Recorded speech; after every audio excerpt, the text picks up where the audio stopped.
Thank you. And thank you all for coming tonight in the midst of this heat to fight your way through this, across the subway, I should say, across the subway platform to this beautiful bookstore is a real tribute to your New Yorkeriness. And let me just say quickly that it just is always a joy to be in this room. The last time I was in this room, we were doing a screening of Double Indemnity, and the film broke, or the DVD jammed, at the key moment when we find out that it's Fred McMurray confesses to Edward G. Robinson. So nothing that dramatic, I'm sure, will happen tonight. But thank you for coming. Come closer. Why don't you come move closer so we can all, maybe we don't even need the mics if everybody comes in. One of the things that I wrote about in my own book about New York, I've written 2 books about New York, Mitch. One, a book for grown-ups, I guess, called Through the Children's Gate. The other, a book for children, I guess, called The Steps Across the Water.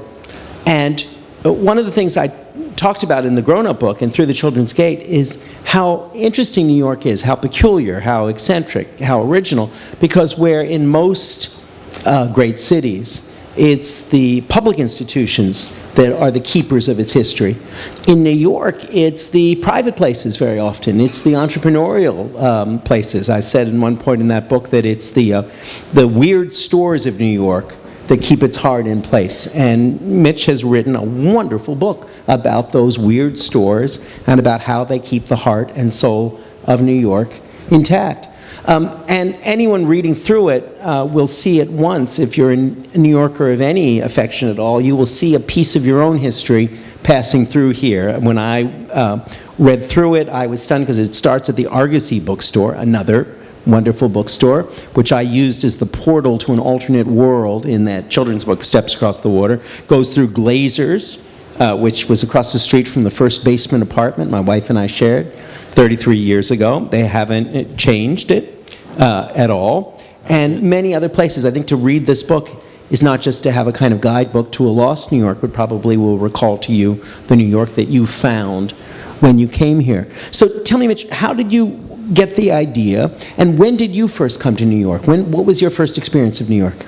Well, I grew up in the suburbs and always longed for New York. I think that's part of what has made me love it for so long, is because it's always been just out of reach, and going to the city was always something special. And I was born late. I've always loved everything that came before my time, rather than the things of my time. So I always, you too, good. So I've always loved the places, and I wrote about places like these on occasion when I worked for Gannett. As a newspaper man. Right, for writing feature stories and columns. And I just got the idea that someone should bring all these places together in one book, so that people who want to go to the, like you say, the places that really are stars of New York. I see these places as real treasures that they serve almost as little living museums. You have the opportunity to go into one of these places and actually get a taste of life as it was at another time in the city's history. And that's just such a precious opportunity. It's profoundly true. The Oyster Bar in Grand Central, for instance, it gives you a sense of what it was like in the great day of train travel still. Yeah. And these are not just nostalgia joints, but thriving places. I mentioned, and I could go on talking indefinitely about how my own life has intersected some of these places. There's the Papaya King. Yeah. Tastier than filet mignon hot dog up on just north of 86th Street. My favorite slogan in New the York world. History. Absolutely. Tastier than filet mignon. Tastier than, and how can you deny it? What are you going to do? You try it and say it's not tastier than filet mignon. They don't offer your money back if it isn't. But when I first moved to New York on the tiny budget of an aspiring writer, I ate there twice a day. That was lunch, and often it was dinner. I envy you. And it was good. But now I take my children in that strange way in New York, right? You live in the city for 33 years, you move one block and a whole world. And I take my children by there and say, I used to eat there twice a day, and they roll their eyes and don't believe it. What particular places in this book sort of not just crossed you as an observer, but have crossed you as a citizen? Personally, for me, yeah. I have a real fondness for Katz's Delicatessen, and I think it's... Send a salami to your boy in the army. Boy in the army, yeah. And I think it's a function of the era that I'm from. It just makes me feel like I'm back in my childhood there. It is the perfect embodiment of mid-century New York City. And I always like to compare it to as being the closest thing we have left to something like the Automat, because it's a place where people from all strata of society gather because they know they're going to get something good to eat.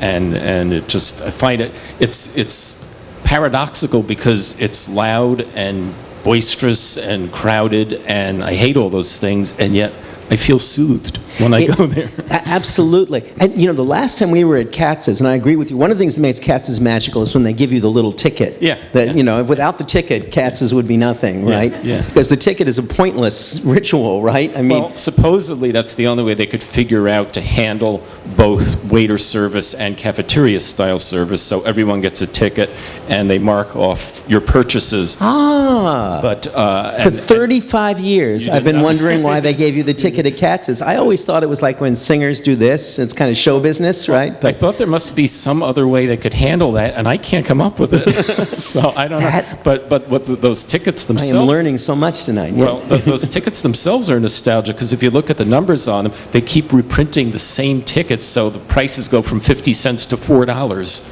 on those tickets. That's really nostalgic in New York. Amazing. Yeah. So they have a kind of limited supply of those tickets. Well, they keep printing them up they just don't change them. This just parenthetically, but I'm thinking of doing a story. As some of you may know, they've suspended or they've stopped the Metropolitan Museum's button service. Buttons, the metal button. They're going in a new direction at the Met. And there's a guy who works at the Met whose total responsibility for the last umpteen years has been those buttons.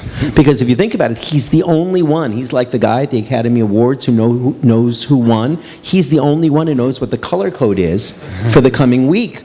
And if the curators want to arrange to bring in a bunch of people on a Tuesday or Wednesday, a school group or something, you got to reserve the things, and you got to go to him and say, what's the color on Tuesday? Yeah. And he's the only one there. What will he get to do? I don't know. Maybe he'll go to work at Katz's when it goes around. So Katz's is a place that's dear to your heart. Yeah, that's one of my favorites, and really Papaya King is too. And the thing they both have in common are great hot dogs. This is true. It's no coincidence. And great corned beef. Tell me, Mitch, did you look into, you write a little bit about it in the book, how do some places like that, all the places in this book, unlike a comparable book in Rome or Paris, these places are not getting subventions from the government because they're part of the cultural legacy of New York. They have to make their living in the horribly competitive world. What is it that has enabled them? Is there anything you noticed as you were doing it that enabled these particular places to survive? At least half of them are around because smart or forward-looking family members bought the buildings that they're in. That is a key to the survival to so many of these places, and they go back to 3-4 generations ago, and I don't know how many of them could foresee what buildings were going to cost, and I don't know how many just because you could afford it then did it that way. But that's what kills a lot. And we were talking before about places that have disappeared. The ones that don't own the building are at the mercy of what's going on with rents in the city now. So the one I mentioned in the introduction, which was a place that I was very fond of and partly inspired me to do this, was a place called the Prime Burger. Did you know that place? Yep. The Prime Burger across from St. Patrick's. It was a perfect... It was a museum of 1965. Everything about it, they hadn't touched it since 1965. And right down to the music they played while you were there.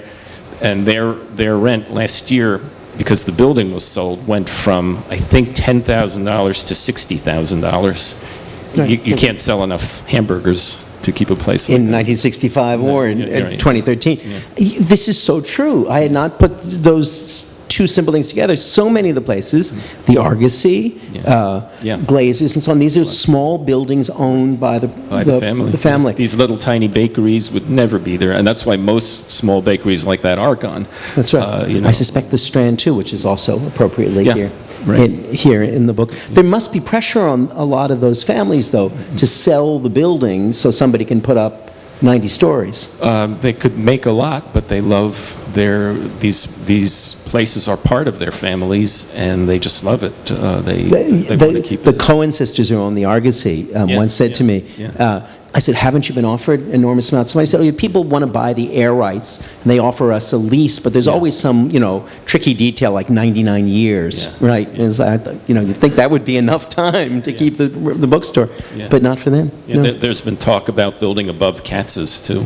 Really? I don't know if they'll ever do it, but because there are always rumors that Katz's is going to go because they'll succumb to the temptation of what that land is worth now. Especially now that I remember when I first started going to Katz's, I'm sure you had the same thing. It was going a bit into no man's land there, all the way out on East Houston. Now it's the height of hipness. Yeah, that's what happened to the whole Lower East Side. And so it's kind of amazing that I'm not sure how many there are, but there are several of those places that have held on the Lower East Side. And it's just amazing to see them there amidst all these boutiques and bars and clubs that are there now. That's right. Ratner's is gone, right? Ratner's is gone, but there's still Jonas Schimmel. Jonas Schimmel's Knish Bakery is... Yeah, and the Streit's Matzah Factory, which is amazing to see, is still there. And Russ and Daughter. And Russ and Daughters is there, and Economy Candy. And which you write about in the book. The store that has every candy ever made and every candy from your youth that you thought didn't exist anymore is at Economy Candy. It always worries me when I'm in there because you wonder why do they still have that candy? Yeah. Well, how long has it been? Some people ask that. He told me, Jerry Cohen over there told me that some people ask if is this still made? Like they're actually selling antique candy. I've wondered about. Have you ever seen this great Bob and Ray sketch about the man who collects antique vegetables? and then Ray opens it up and he says, "This is garbage. That's an antique vegetable." This is why I love being with you because you can talk about Bob and Ray. We remember these. I love Bob and these things. What's the oldest place still in business that you have in the book? Supposedly the oldest is McSorley's Old Ale House. They claim to have opened in 1854. I believe it because Matthew, the owner, just seems so honest, and he seems convinced that it's true. There have been challenges to it, but either way, it seems like it's gone back to about that time. And that's a family-owned place as well. Yeah. And also, of course, gave the subject for one of the greatest of all New Yorker derived books, Joe Mitchell's McSorley's Wonderful Saloon. Yeah, wonderful book. Which came in. One of the things I'm sure that comes up again and again is how does a place avoid becoming a tourist trap? How does it keep its authenticity? Were there places that you left out of the book because you didn't feel they were any longer authentically what they were? Well, there are several places around the city that have been sold and people continue to use the name. Ray's Original. Right? Yeah, the millions of Ray's Pizzas and Lindy's and places more recently like Bill's Gay 90s. I'm sure you remember that got sold. On 54th Street. Now it's called Bill's Food and Drink, but it's not the same place. No. And so some of these names exist, and some places exist that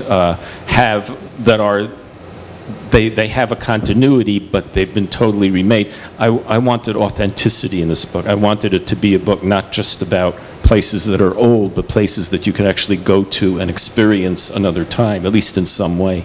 So there even are a couple places that have had makeovers, and yet you still get a genuine experience in them. So it wasn't an exact kind of a science to pick them, but you left out kind of the inflato places, the new Lindy's or the... If there's really no connection to the past and no experience of the past, then it's not in there. The bulk, I'd say, of the places that you included, Mitch, are restaurants, are places to eat, or bakeries. Probably more of that than anything else. Yeah. But there are also other kinds of places, music stores, for instance. Yeah, there's a record store, which I believe is the last record store in the world. Maybe in the world, yeah, the last place that sells only records, and that's the House of Oldies on Carmine. And I love to talk about that place because I just marvel at how it's been there since 1962. there have been hundreds of record stores, record departments, and then in the 90s there were the Tower and HMV and Virgin Megastore, all gone. Just this tiny little record store that's been there since 1962 is still there, and the same guy is selling the same records that he sold in 1962. It's amazing. And who's this clientele? It's really, it's more of a rare record shop. It's for people, if you want something, it's kind of like this, for records. If there's something you want, you're going to pay for it, as he says. But anything you're looking for in record form, he will either have or find for you. So the clientele, it's a lot of foreign clientele, but just record lovers. He told me that a lot of people, after the CD craze started coming to, after they bought their records on CD, people started coming in to get their CDs on records. Right, yeah. Because they decided they liked the sound better. The sound of records better, though, it's, as I say, it's difficult with, you have young children and you show them those things, they have no idea what to do with it. You throw it, you put your finger on it, or how it works. Yeah. Do you feel as I do, Mitch, and I felt this as I read through your book, that we've lost sort of the great browsing culture of New York? That was one of the great pleasures of New York life. You could go to a record store, you could go to one, not just this bookstore, but one of hundreds of bookstores, and walk around. And now we're sort of down to, there are no record stores left, or CD stores even. We're sort of down to bookstores and wine stores, right? Yeah. I don't know about you, but I try to understand change, and I try to understand how people live in a different way, and it's really hard for me to understand how people don't find that pleasure in browsing. That I've tried to look at records online. It's cold. It's cold. It's not pleasurable. It's not fun. It's meaningless too, and it also runs against the principle of a great city is adjacency. That is, it's not the thing you wanted, it's the thing next door to what you wanted. And it's always when you would go browsing for records, it wasn't the record you came in to look for. It was the other record alongside it that was the one that turned you on. That's exactly what they told me at the Argosy, that's what happens with people. You find other things. It's such a pleasure. And you were looking around before we started here.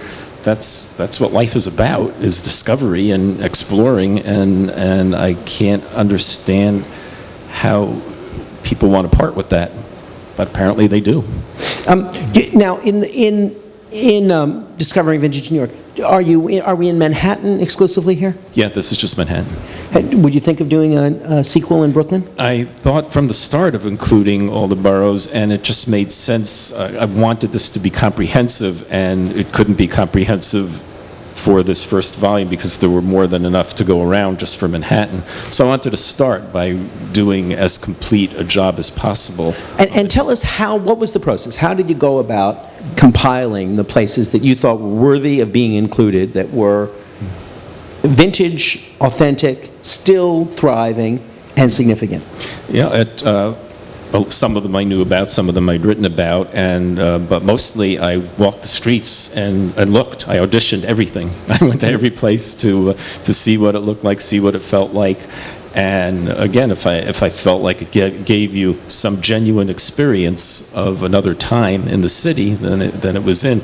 If I felt like, it's a name, it's a history, it's since 1892, but you didn't get it. It was redone in 1982. So then and I was trying not to judge those places. I mean, it's good business to do a makeover in some cases, but yeah, I looked and I found some places I didn't know about. And what was a surprise for you? You're someone who knows the city extremely well, but what in here truly was not a place you would have thought about when you sat down to write this book? A place that I didn't know about? Yeah. Well, apologies to people who've heard this before, but my favorite discovery was Marky's restaurant. Do you know Marky's? No. Tell us about Marky's. Marky's, I discovered when I was walking down 2nd Avenue, and I saw this curious old building. And it had no sign, and it was closed, and I walked in, and a woman emerged from the darkness, and I said, what is this? She said, it's a restaurant. And I said, how long has it been here? And she said, about 80 years. And I said, I'm writing about old places. I think I might like to include this. I see you're closed, but can I look at your menu? She said, we don't have a menu. I said, oh, what do you do? She said, we just serve one meal every night. I said, oh, so you serve a different meal every night and the customers are surprised? She said, no, we serve the same meal every night and no one's ever surprised. And I thought, this was the jackpot, this Talk about continuity. This place has been serving the same 5-course Northern Italian meal every night for 70 years. And it was once a hot spot. They showed me autographed books. They had people like Marilyn Monroe and Grace Kelly over there. But now it's kind of obscure. And they own 10 buildings. It's really like a black hole, right? Everything has gone inside. It's amazing. Was the food good? They have never advertised. I liked it. It's not, it's not gourmet food, but, I like Papaya King hot dogs, so it's a very good 5-course. And can anyone go get in, or do you have to be a friend of the house? No, it's open to the public, but you feel like you're in this private eating club, except you're an automatic member. I am going to race over to Marky's as soon as I can. And it's like $50. A place you did include here that has a similar feeling, which is one of the ones I dearly love, is John's of 12th Street. Yeah. Would you describe the candle at John's? Yeah. They started lighting a candle every night in honor of the repeal of Prohibition, and then they just kept lighting it, and they kept adding candles, and now it looks like the Alps. It's like this huge mass of paraffin, and there's some wicks sticking out from it here and there, and they just every day at 4:30 a guy climbs on a chair and he lights whatever wicks are sticking up, and it burns all night, and this has been going on. And if you go, you truly feel, it's a stunning thing. It's one of my favorite things to show people. It has been lit every night since the end of Prohibition. Yeah. And the place itself is gorgeous, perfectly preserved. No makeovers there. They have this beautiful hand-tiled floor that looks like a carpet, looks like this. And it's just amazing. Everything is, and they use a refrigerator, a GE refrigerator from 1919, and an air conditioner from 1950. And this guy there almost seems prouder of his appliances than he does of the candle and of the decor. Food's not bad either. It's not bad. It's Food's good, straight ahead Italian food. Yeah. No, it is too. It's a big place as well. I always wonder when I'm there how they keep it thriving, but they clearly do. Can you confide in us, Mitch, a place that was on the borderline, a place you thought of including and then decided it just doesn't make it? Nobody's in the audience will tell anybody. They're all good secret keepers. Well, there are those little shorts in there, right, and those are the ones. Kind of little sidebars of places. Because I barely left anything out that I thought belonged in there, but the little shorties are the ones that I decided weren't quite there to be. Didn't quite deserve the full. Yeah. The full treatment. Yeah. You include in the book, though, most of the places are sort of, what should we say, folk art places, like Katz's, like Marky's, like one of my favorites on 82nd and Lexington, the Luncheonette. Lexington Candy Shop. Lexington Candy Shop, which is truly weirdly intact. It's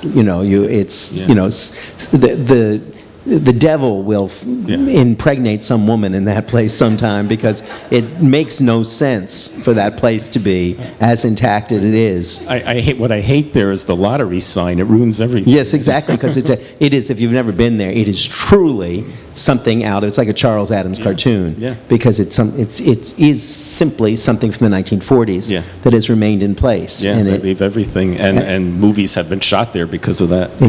Exactly.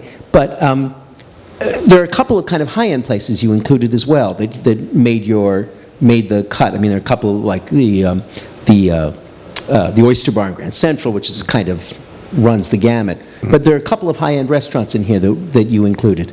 Which kind? High-end, expensive places. Right, yeah. The Four Seasons is one? Four Seasons is in there, and 21, because they're just another part of city history. There's everything from Papaya King to the Caffe Carlisle. That's an expensive place. Caffe Carlisle. That's expensive for many people, but if you're looking for a feeling of what it was like in the days of clubs in New York City, when clubs didn't mean dancing and drugs, but actually going for entertainment, it's just, it also is amazingly intact. But Caffe Carlyle is, I went there first in 1978. I was, 18. My wife and I went, and we heard Marion McPartland play. Yeah. And then I went back and did a Talk of the Town story about it. I don't know if you know this story. They expanded it about 2 years ago. They closed it and expanded it. And it's noted for the murals by Vertès, Right. the Hungarian, French artist who had an enormous vogue in the 40s and 50s. But they hired a young painter to add to the murals because they were pulling the space wider. And there's one bare-bosomed young woman in there who was painted in 2011, actually. And I said to the young painter, "Where did you get the idea for this woman?" And he looked at it and he said, "She broke my heart." That's a good answer. Isn't that a good answer? Let me ask you a deeper question, and I want to open it up to everyone in the audience, who I'm sure has a favorite place they want to ask about or protest. One place that I was surprised you didn't include was Frankie and Johnny's. Frankie and Johnny's is totally remade. It just doesn't, I went up there and it just doesn't look like anything old at all. I haven't been there since 30 years, no wonder. Yeah, I mean, it has a great history, but it just looks brand new. No longer does. Yeah. Why do we like these places, Mitch? Why do people like you and me, what is the joy? People put it down and say, oh, it's nostalgia. But I always think there's something more to it than that. How would you explain the magnetic attraction of vintage New York to you? Well, people like you and me understand it because we've been there. A lot of these places are popular with younger people, and I think they may not even realize why they like it, but maybe it's because there's something in them that makes them want to live like that. And you're in a society now where there's just no peace for your brain. You're constantly communicating and constantly doing something with some device. And maybe it's a break for younger people. For others, maybe it's the element of experience. Maybe there isn't a pleasure to experiencing different kinds of life, and it's almost like taking a trip somewhere.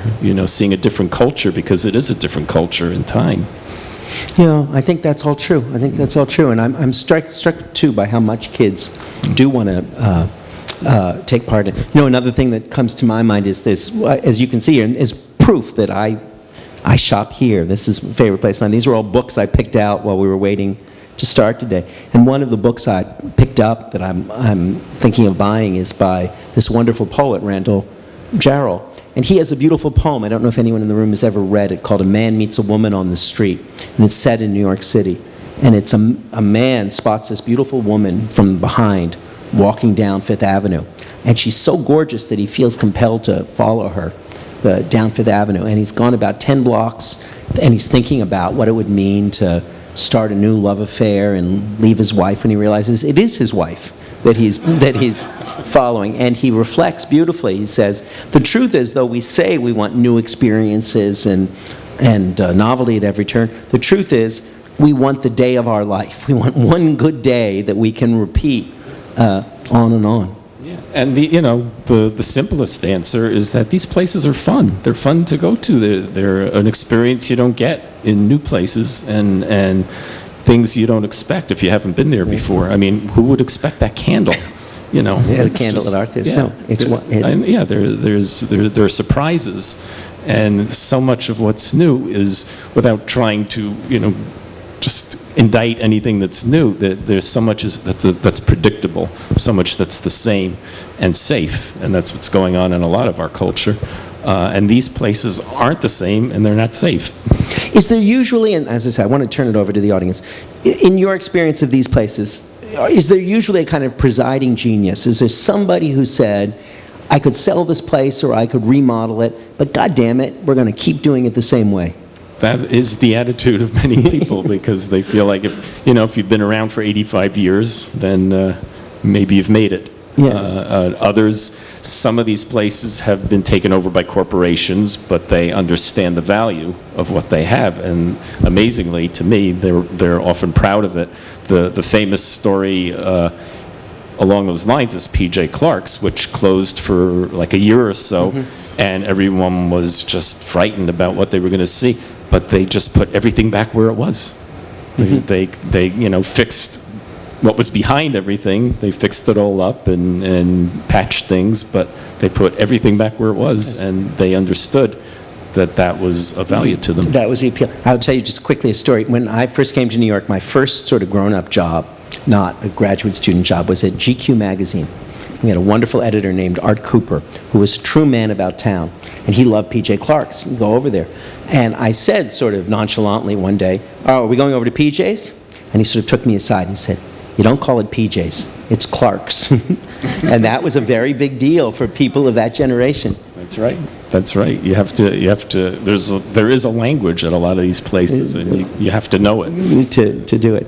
Let me invite all of you to ask Mitch anything that's on your mind about New York, about places that you would have liked to have seen included, places there, the continuity of New York, anything that's on your mind. Speak up. We have a microphone. I love you all. You're so brave for coming here tonight. I almost didn't make it. So thank you. Hey, Mitch. Yes, sir. Yeah, just a question about sort of the reporting process. I'm curious, did any of the owners or businesses that you spoke to resist initially, not want to speak to you, and then wind up, speaking to you and resulting in these great profiles? Well, some were more eager than others. But it's funny. It's an interesting thing. I've got more... Hello. I got more enthusiasm from some people were very excited, and I think that was often a case of people who haven't gotten as much attention. There's some little tiny places in here, like the Silversmith is a little tiny jewelry store built into an alley.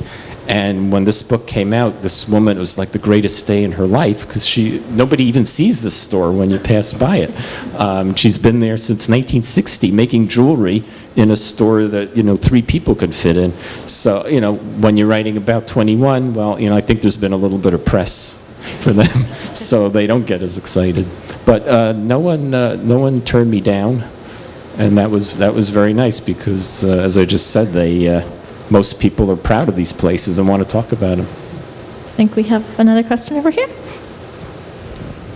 It feels like we're currently going through a wave of nostalgia across the city where restaurants are all made to look like they're 100 years old, but none of them really are. Yeah. My question is if any place actually fooled you into thinking it was old when in fact it was quite new. These are such good questions, Wish I'd thought of these questions. I'm no fool. I had to look close at some places, but I pretty much know which are the real thing and which aren't. But yeah, you're right. It's interesting that people open up a diner and they put up a picture of Marilyn Monroe and Lucy, and they say we're the 50s now. And that irritates me a little bit. So that's another reason why I so wanted to give a boost to these places. Point out the places that really are that really are there. One of the places you included was what's it called? JJ Hat Center. Yeah. And it's wonderful to read about. This is like the last remaining hat store Yeah. in the city. To whom do they sell their hats? Talking about young people, is it mostly hipsters or mostly oldsters? It's everybody. I tried to pin that down, but they've got businessmen coming in from all over the world, guys who still want to wear a hat the way men did mid-century, and hipsters and people come in for costumes. They certainly do hats for plays, but yeah, it's just everyone, and it's just men's hats. Well, I think they have a few for women, but it's really the last traditional men's hat store, and they have every kind, and just everybody who's into hats. Hats is into hats. There's a very good book, if you're ever interested in the decline of the hat, by a wonderful journalist from Chicago named Neil Steinberg, called Hatless Jack. Oh, yeah, he mentioned that to me, yeah. It's about how Jack Kennedy destroyed the hat business in the United States. That's the rumor, but the fellow who ran this place for a long time disputes that. And Yes. he disputes it, and it's supposedly John Kennedy didn't wear a hat to his inauguration, but pictures prove that he did. He just didn't wear them as often As afterwards. Harry Truman or someone did. The world was changed. It's a wonderful book that just looks into that thing. Gentleman here. I'm sorry, I don't have the book, but I'm just wondering if the Village Vanguard made it, because it's in there. Does indeed. Great. Yeah, they're Are in. there any other jazz clubs that you thought about including, or None, that have none retained are that old. I had a cutoff point of 50 years, and I cheated with one place, but mostly these are places that have been around for 50 years and give you that feeling of the past. And there's a couple other clubs, but they're not that old. What was the one place that you allowed in that didn't meet the 50-year requirement? I allowed in Rolf's German Restaurant, which is 45 and not 50, because they have one of the world's foremost Christmas displays for 3 months a year. The guy puts up like tens of thousands of antique German ornaments and lights, and it's just the most amazing thing you ever saw, and I couldn't leave it out. No, it is an amazing thing. The heartbreaking thing is that when I first moved to 87th Street 30 years ago, 33 I guess, but still not 50 years ago, this street was lined with German restaurants and Elk Candy, a wonderful marzipan store and so on. It's all whoosh, all gone now. New York eats places up. Yeah. Lady back here, and then we'll come to you. I'll get you some.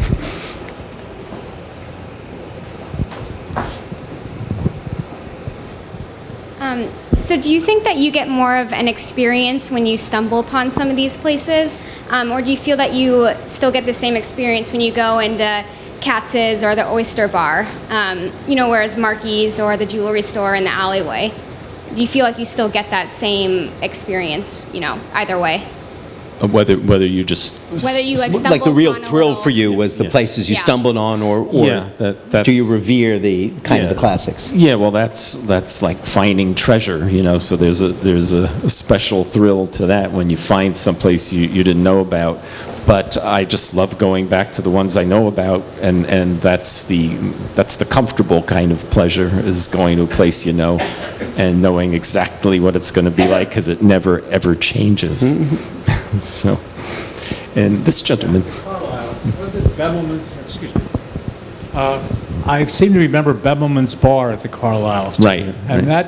that had the murals, naturally, and I didn't remember the Caffe Carlisle. Yeah. I haven't been there that often, but the Bevelman's Bar, I thought that Marion McPartland played there occasionally also. I think so. I think she was in the bar. There's always a pianist in the bar. Okay. Yeah, so that's probably true. And Bobby Short, of course, was Yes, the one he who was really at the Cafe. Years. put the place on the map by being there for so many years The other at thing- the cafe. The other thing I wanted to ask you is, did you ever experience Christmas at Luchow's? No, I missed Luchow's. Yeah, I never did see that.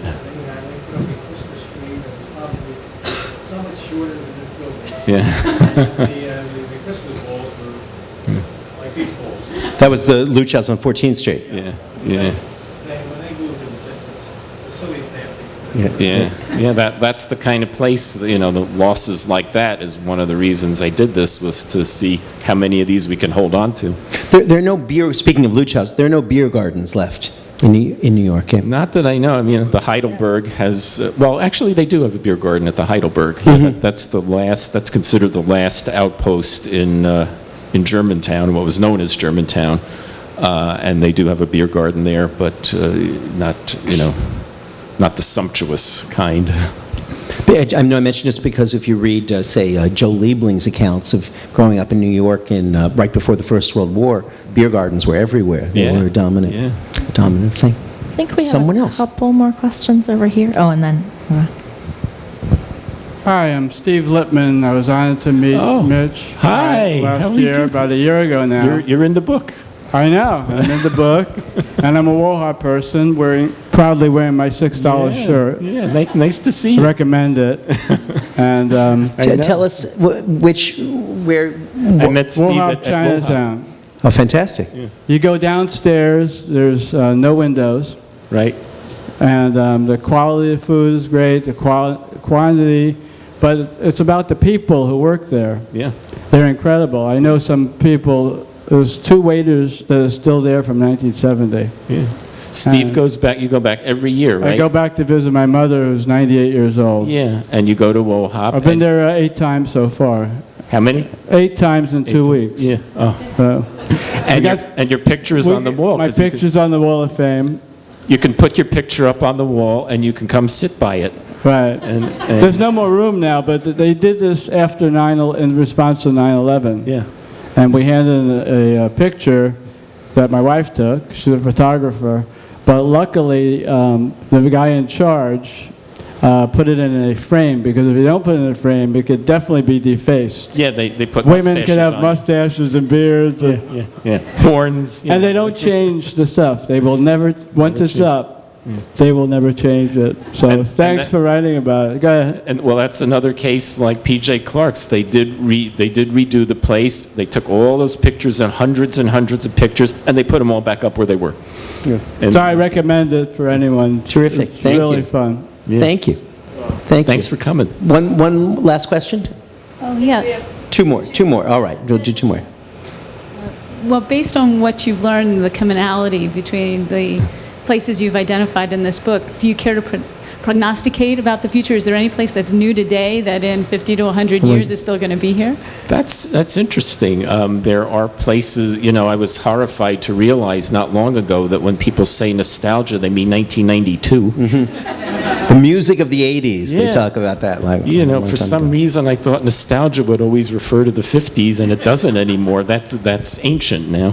I can't think offhand, because of my heat stroke, I can't think offhand of any place. There are places that I liked that would have been older now, and places are going faster now. It's Turnover is even quicker. Yeah. Speaking of nostalgia, I wrote a piece in the New Yorker last year that offered a theory, somewhat tongue-in-cheek, but half seriously, that the place we go for nostalgia at any moment is always 40 years past. Yeah. I was thinking about the passion for Mad Men, right, in the early 60s that everybody has right now, or was having that.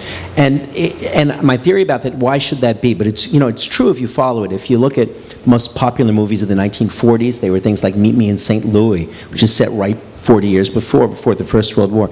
And my theory is, it's not so much the audience, it's the people who control the entertainment business are all guys in their 40s and 50s.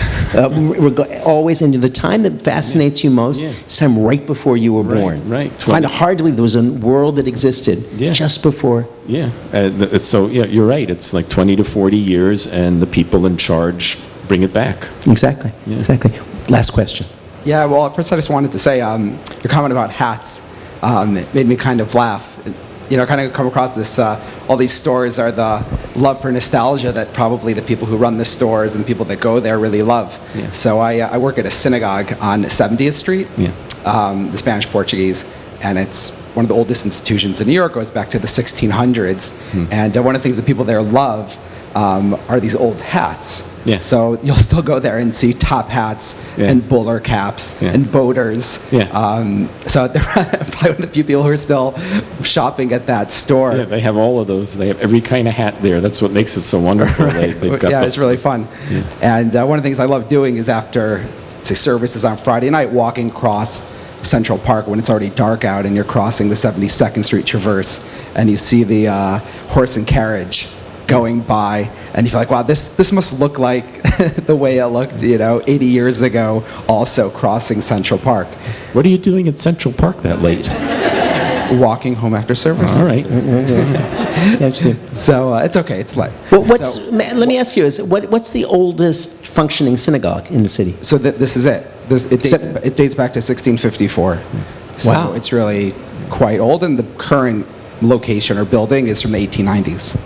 So one of the greatest compliments you can make when you go in there is say, if someone who's 100 years were to walk in and say, this sounds like just like the way it sounded 100 years ago, everyone would smile. That'd be great. So one of the things we'll talk about on the West Side, I was eating at a family's house who's been there for a few generations, is how it used to be, all these mom and pop shops, and now it's all banks and nail salons. Yeah, that's what moves in. And how not even more than that all the stores were also owned by people who just lived in the neighborhood. Yeah. So they were talking about the Zabars that they used to know, and all these local families. You remember Royale, the bake shop? Yeah, they were talking about all these kind of just the best bakery, and all the Jewish kosher bakeries. Just about all of them are gone. Yeah, and you can't compare that to Zaro's. It's a real loss. Yeah. So I was just kind of wondering, are there any neighborhoods that you feel are kind of the most authentic, maybe neighborhoods still that Kind of the best maybe have- fishing for... Yeah, that have the most of these kind of stores that somehow have kept their quality in some way. Well, no neighborhood is authentic in and of itself anymore, I guess, but there are concentrations. There are a lot in the West Village. Like a lot of these places are in the West Village, and so you still get to have, like the Village Vanguard and the Silversmith and Native Leather, leather shop from the 60s. So there are a lot of experiences there, and also a bunch on the Upper East Side. They come together. Well, Mitch, thank you so much for joining us. Thank you. May this book last for 50 years and sell 1 million copies, and I hope that you'll do companion volumes for Brooklyn and I the hope Bronx so. and every place else. And let me just add, one of my favorite places in the book was the Town Shop. Yes. The oldest bra store. Yes. In New York, which always puts me on. One of the things I most miss is we used to be when you came down Fifth Avenue, coming down on your right, there'd be that beautiful sign for Movie Star Lingerie. Yeah. Do you remember that? Yeah, right. And you always and now it's gone. So what do the movie stars wear? But this place has supposedly the best bra fitters in the city, and you can it's When I leave journalism, I'll go look for a job. something I couldn't try out for myself yet. Thank you, Mitch. Thanks so much. I really appreciate it.